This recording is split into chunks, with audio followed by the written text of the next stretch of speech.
Oh, hi, it's your old buddy Zoo, and every year when I go to CES, I stop at the robot lawnmowers section. I'm drawn to them. I know, practically speaking, it has no relevance to a retro handheld's YouTube channel, and yet every year, like a moth to a flame, I am there. Well, eventually, one of these companies got a hold of my email, and they made me an offer I couldn't refuse, and they sent me a robot lawnmower. Which is why today we're going to be talking about the ANTHBOT M9, which is a robot lawnmower, and I know this is a retro handheld channel, but I'm going to make it work. Stick with me, I promise. I'm going to find a way to make it work. Let me paint you a picture. It's Saturday morning. The kids are still asleep. It's quiet. You got your coffee. You got a device in your hand with like 5 games you've been meaning to get to. And then you look out the window. The lawn. The lawn is out there. It's just existing. It's being tall. It's judging you. Here's one of the many annoying things that happens when you buy a house. The lawn. It's not just a chore you have to do from, March until October? It's something that takes up space in your mind. For at least 6 months out of the year, there's always some low-level background process running in your brain that just says lawn. Did I mow recently enough? Is it going to rain on Thursday? Can I get away with waiting until Sunday? I mean, can I? Should I? The lawn lives rent-free in your head for half the year. And I know I'm not alone in this because at least according to our YouTube demographics, the vast majority of you, the viewer, are middle-aged men in your 30s and your 40s. Guys with wives, guys with houses, guys with yards. Guys who have, at some point, looked at their hobbies and then looked at a lawn that needed mowing and made a very sad choice. And that's what I'm calling the time tax. It's the hours you pay whether you want to or not. And today we're going to look at a way, maybe get a rebate on that time tax. Wordplay. All right, let's unbox this sucker. So in the box itself, you've got the M9 unit, the charging base station, a blade set, which is 5 blades on a little disc cutter, and the RTK reference station, which we're going to talk about in a little bit because that's the magic piece that makes this whole no-wire setup work. The first thing you notice about the M9 is how compact it is. It's smaller than you expect, and that's actually not a bad thing because suburban lawns have narrow gates. They have tight corners, little passages between things that a big mower would just get stuck in. This thing was built for real yards, not like a golf course. Everything you need is in the box. This isn't one of those things where you open it up and go, oh, I need to order 3 more accessories before I can get started. The mower, the base, the blades, the RTK station. That's it. That's all you gotta do. So let's go do it. Alright, so here's the deal with the M9 versus basically every previous generation of robot mower. There's no boundary wire. If you never looked into robot mowers before, older models required you to physically bury or stake a wire all the way around the perimeter of your lawn. Every flower bed, every obstacle, every edge. It was an entire weekend project just so you can get started with your robot lawnmower. The M9 uses RTK, real-time kinematics, which basically means GPS, but like really precise GPS, down to the inch. You plant the RTK reference station somewhere in your yard, pair it with the app, and now the mower knows exactly where it is at all times. The station pings off of a dozen or more satellites floating above you, and it just works. There is one thing the marketing doesn't make super obvious though, so let me save you some trouble. Your RTK station needs line of sight to those satellites, which means you can't just slap it against the side of your house or park it under a tree. It needs to be out in the open where it can actually, liaise with the satellites. Mine's sitting in a spot where, if I'm going to be perfectly honest, it looks a little goofy. I'm going to have to mess with it. Once the station was placed, the setup itself was about 12 minutes for your old buddy Zoo. ANTHBOT says it takes 10, and I'll give him 10. I did have to move my RTK station, but either way, 12 minutes from it's in the box to it's mapping my yard. That's wild. Now, the M9 has 2 modes for learning your yard. Auto mapping, where you just let it go ham, and manual mapping.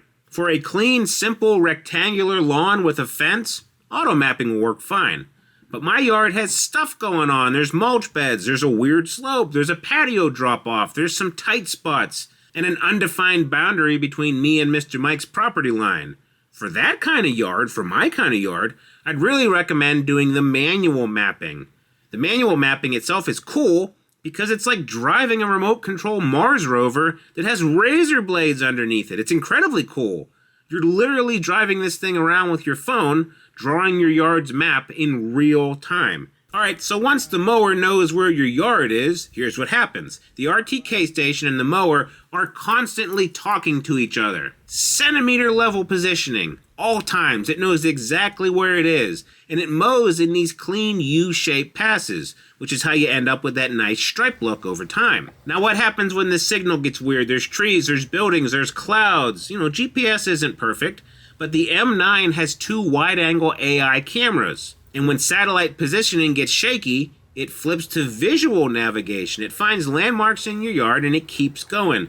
Did you ever have a handheld lose Wi-Fi while you had retro achievements running? The achievements still keep running because of that sync. It's kind of like that with the mower. The obstacle detection is one of the parts I was most skeptical about going in, and it was honestly one of the parts that impressed me the most. I got a swing set in my yard. There are trees. My kids leave crap everywhere. Lots of potential obstacles. But I turned this thing loose, and it just handled everything. It didn't bump into stuff. It didn't get confused. It detects obstacles and routes around them. I actually turned the obstacle sensitivity down from high to medium after the first week because it was doing so well. The M9 is rated for up to about a 25-degree incline, which covers basically every residential yard in existence, unless you live immediately adjacent to a river valley. My yard has a slope in that range, and it handles it fine.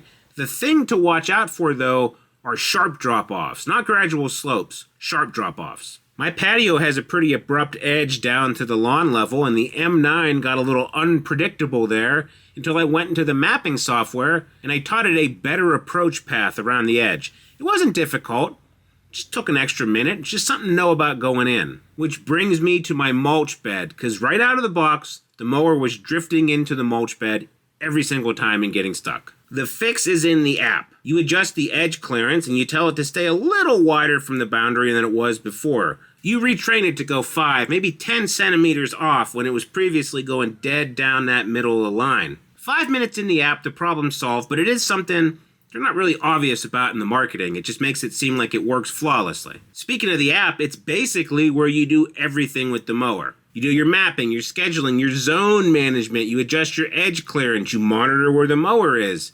It's clean. It's not overwhelming, it just does what it needs to do. One wish list item though, I wish there was a web browser version. The app is fine for scheduling and starting and stopping jobs, but I kind of want the option to edit the map on a computer with my mouse. That'd be cool. And you could fine-tune things as you ran into issues, like my mulch bed issue. I just mentioned scheduling, so let's tackle that because it's pretty cool and it's pretty easy to do. Once I got the yard mapped and all the problem areas sorted out, I set up a schedule. I mow the back on Tuesday, Thursday, and Saturday, and I hit the front on Monday, Wednesday, and Friday. I was merciful and I gave the M9 a biblical day of rest. And once the schedule's locked in, the lawn stops being a thing you're worrying about and it just starts being a thing that gets done. It's not a Saturday morning and afternoon event anymore. It's a notification that pops up on your phone on a Tuesday and you go, oh, backyard's done. Pretty cool. And you move on with your day. The chore essentially disappears from your life. And it gets better because the M9 has a rain sensor on top, this little physical sensor that can feel moisture. And it's also connected to weather data through the app. So if it rains or if rain is coming, it'll either physically detect it or it gets a heads up and it reschedules automatically. And you never have to think about it. I have not manually adjusted a mowing schedule since I set it up. It is some Ron code tier, set it and forget it tech. But, and it's an important but, being always online has a flip side. And this showed up a couple weeks ago and it almost torpedoed the entire review. A few Thursdays ago, ANTHBOT pushed out a firmware update that just didn't work. It straight up bricked almost the entire M9 fleet, including mine. No bueno. Now to ANTHBOT's credit, they turned around a fix pretty quickly. I got mine back up and running, no lasting damage.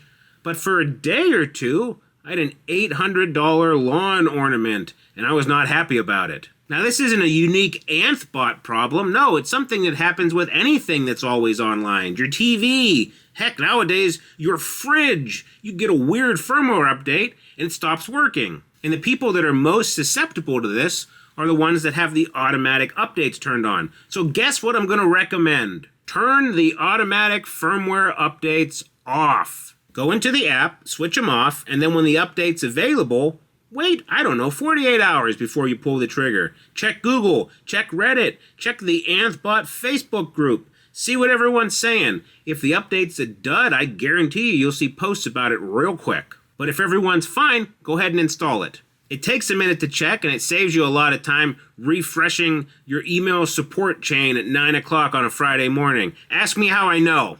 Ask me how I know. All right, let's talk about performance, because the first time I watched this thing run a full pass, I'm going to be honest with you, I was not wowed. I was the opposite of wowed. I was a little bit upset. I said, is this it? Ooh, they're going to be mad at me when I do my review. But a robot lawnmower isn't a one-and-done kind of thing. It has to accumulate a couple passes over the course of a week, and after that happens, beautiful. The M9 has a 5-blade disc cutter, and those blades produce really fine clippings. You run it 3 times a week, and those clippings get cut up even smaller with each pass. You got no dead grass lines, no messy piles, and the grass breaks down into the lawn and acts like a natural fertilizer. After a full scheduled week, my yard looked better than when I mow it myself, and it's kind of painful as a man to admit to you, the entire internet. But it did. It did a pretty good job. And with the ability to change the mowing angle and do crosscuts and all that stuff, you can make your yard look like Jacob's Field. What about the battery, though? Well, it'll go for about 2 hours on a single charge, and when it runs low, it goes back to the base, it charges up, which takes like an hour, hour and a half, and then it resumes exactly where it stopped. It doesn't start over. It picks up right where it stopped. And by the end of the week, your yard has been lightly trimmed 3 times over, and it looks like a golf course. And because you can adjust the height of the cutting deck, you can actually get this thing to make your lawn look like a putting green. I'm talking super short. I keep mine at about 60 or 70 centimeters high, just because the yard tends to dry out when I trim it low. But you've got options. Not everything smiles and rainbows, though, because let me tell you about a real problem. The Devil Strip. The Devil Strip is that little strip of grass between the sidewalk and the curb. Mine has about a 5-inch drop from the grass down to the street, and the M9, it's not good at it.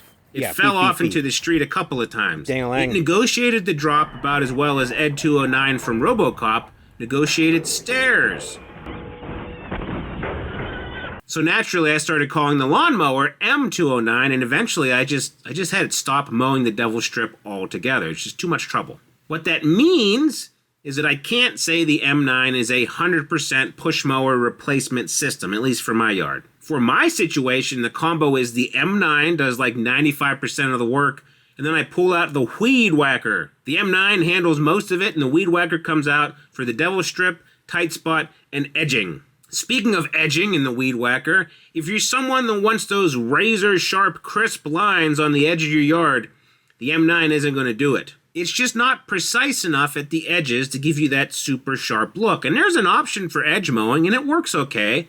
But if you've got a cookout or you got people coming over, you're probably going to want to hit those lines manually. That's maybe, 15 minutes of OCD edging a few times every summer versus pushing that mower around once, maybe twice a week all summer long. And I'll take that deal every day. One more thing I didn't anticipate is that this is a bona fide neighborhood attraction. I had no fewer than 5 neighbors stop on the sidewalk and watch it run. A couple came over, just started asking me questions about it. It is a big deal in the Zoo Reviews neighborhood, and I wouldn't be surprised if at least 1, maybe 2 neighbors have already checked it out on Amazon after seeing it in action. Because it's cool to watch. It's like space-age tech today. Pretty cool. It also has an anti-theft mode, so if you live in a rough part of town, or maybe those neighbors are looking a little bit too hard, it has a feature where if it leaves your boundary, it goes like 50 meters beyond your yard. It starts screeching and beeping and sending you texts, and the bad guy goes, "Whoa, I don't know what this is," and they put it down. If it's up to me, I'd start having those razors spin around, scare the hell out of them. But it's probably for the best that you don't turn it into a weapon yet. So let's talk about the payoff. Let's talk about what this thing actually means in terms of time saved. Let's figure conservatively that I was spending 2, maybe 3 hours a week on lawn maintenance during the growing season. I'm talking mowing, edging, cleaning stuff up. Over a full season, that's at least 50 hours of work, probably more. 50 plus hours you get back into your schedule. You still have those hours, you're just not using them to mow anymore. You have your entire Saturday open now because a robot's doing it for you. And here's a use case for us elder millennials or elderly parents. My mom and dad are at the age where, well, let's just say pushing around a lawnmower in the middle of July is probably not the best idea for them. And hiring someone is expensive, and you don't know who's showing up. You don't know if they're doing a good job. You don't know, God forbid, they're taking advantage of your parents and overcharging them for nonsense. It's a whole thing. So here's what you can do. Take an M9 over to your mom and dad's house on a Saturday. Spend 15 minutes setting it up, maybe 10 minutes mapping out their backyard, and then while it mows and they look at it through the window, you can go dig around in the basement for your old Game Boy games because you know they're down there somewhere. You didn't find them all. They're got to be down there somewhere. And when you're done, covered in dust, you come out and the yard is mowed. Just don't turn on auto firmware update or else you're going to have to come back and fix it for them. All right, price, and let's do the math. The M9 is currently on sale for a little bit under $800. Now, my Briggs & Stratton push mower, if I look at the different box store Hammer Barn prices, it's about $400. So for $400 more than that basic push mower, you get no gas, no oil, no winterizing a small engine, and no busting your hump. And the M9 comes with a 3-year warranty for a robot that you can leave out in your yard in the rain. That's pretty cool. And if you're comparing this to a lawn service, there's no comparison. The M9 wins hands down. It pays for itself probably in the first month and a half. You will just have to do some occasional weed whacking. Now look, I want to be fair here. This isn't a universal solution. If you live somewhere in the South where it's sunny 12 months out of the year, you could probably get by with just this. Have to replace the razor blades more often, but it could work. But for me in Ohio, we have this little thing called fall and then this other thing called winter. The leaves fall down. Sticks fall out of the trees with those cold November gales. And those little razor blades, they literally and figuratively can't hack it. They can't cut through a stick. So I'll pull the push mower out a couple more times in October, maybe in November, and I'll call it a day. And I'll take that compromise because I didn't have to do it in the dog days of summer. Or heck, maybe you like mowing. Maybe mowing is the only 2 hours a week you get where you can listen to your podcast, get some exercise, and no one can hassle you. Because it's not me time. You're doing a chore.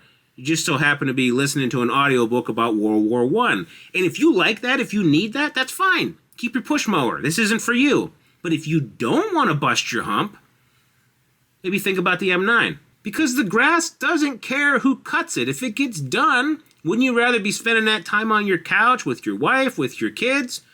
Maybe they're gone and spending time on your couch playing a video game? Isn't that why we're all here? We're not here to mow the grass. We're here to play video games on the Retro Handheld YouTube, huh? Marketing.